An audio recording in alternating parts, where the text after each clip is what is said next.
নমস্কার। আগস্ট মাস তার রাশিফল নিয়ে আজকের এই অনুষ্ঠান।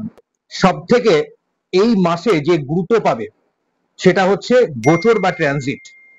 এই গোচর বা ট্রানজিটের উপর ভিত্তি করেই আপনার এই আগস্ট মাস কেমন যাবে সেটা নির্ধারিত হবে।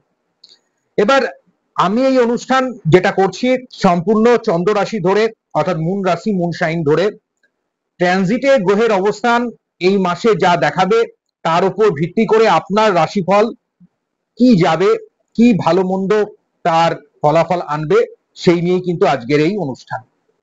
দেখুন, প্রথমেই যদি আমরা দেখি এই মাসে গোচর বা ট্রানজিট কেমন থাকবে তাহলে আমাদের সুবিধা হবে। তাই চলুন আমরা প্রথমেই জেনে নেব এই মাসে গোচর বা ট্রানজিট কিরকম থাকছে।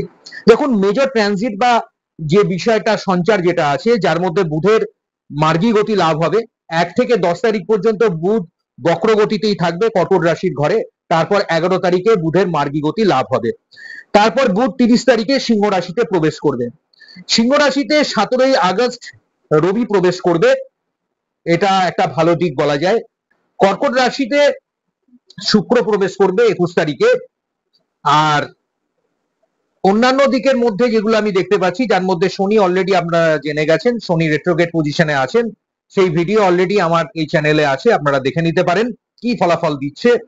শনি থাকছে মীন রাশির ঘরে এবং বক্র গতিতে থাকবে পুরো মাস জুড়েই দেখতে পাচ্ছি।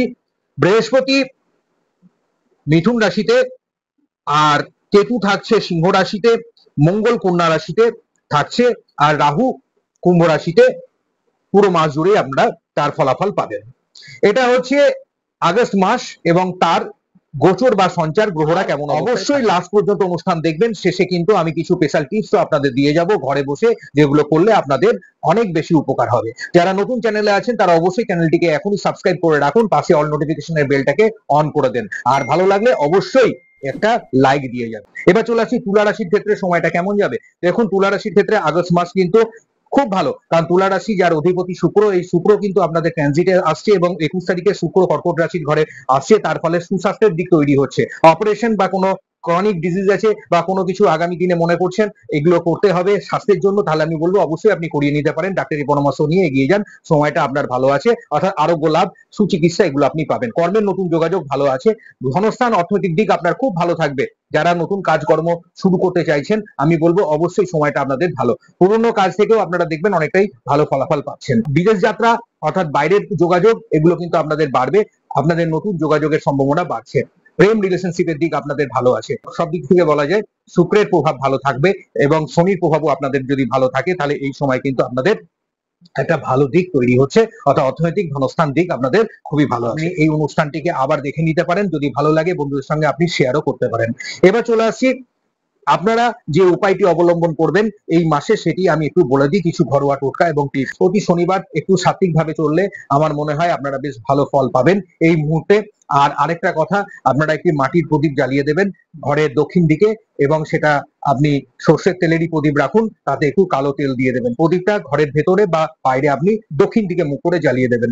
দেখবেন কতটা ভালো ফল বাস্তুর জন্য আপনারা পাবেন, মানসিক দিকে অনেকটা শান্তি আপনারা পাবেন। হনুমান চল্লিশাটি অবশ্যই পাঠ করতে ভুলবেন না, আর নবগ্রহ স্তোত্রটিও কিন্তু আপনি পাঠ করবেন। দান ধ্যান এই সময় একটু করবেন, নিজে খাবার আগে পারলে একটু কোনো খাবার আপনি পশু পক্ষীকে খাওয়াবেন, তাহলে দেখবেন এই সময়টা আপনাদের মানসিক শান্তি, মানসিক দিক ভালো থাকবে। মেডিটেশন বা ধ্যানটা প্রতিদিন অন্তত 5 থেকে 10 মিনিট করবেন উত্তর পূর্ব দিকে মুখ করে, এতে আপনাদের দেখবেন মানসিক শান্তি আপনাদের বজায় থাকবে। বিভিন্ন দিক থেকে আপনাদের সুখ শান্তি সমৃদ্ধি আমি পরমপিতার কাছে প্রার্থনা করছি। যে উপায়গুলো আমি বললাম সেই উপায়গুলো অবশ্যই অবলম্বন করুন।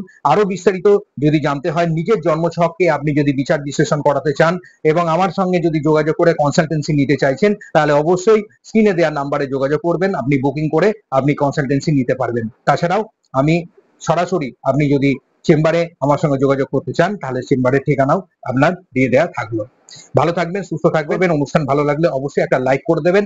যারা নতুন চ্যানেলে আছেন তারা অবশ্যই চ্যানেলটিকে সাবস্ক্রাইব করতে ভুলবেন না, আর পাশে নোটিফিকেশনের বেলটাকে অন করে দেবেন। নমস্কার, ভালো থাকুন, সুস্থ থাকুন।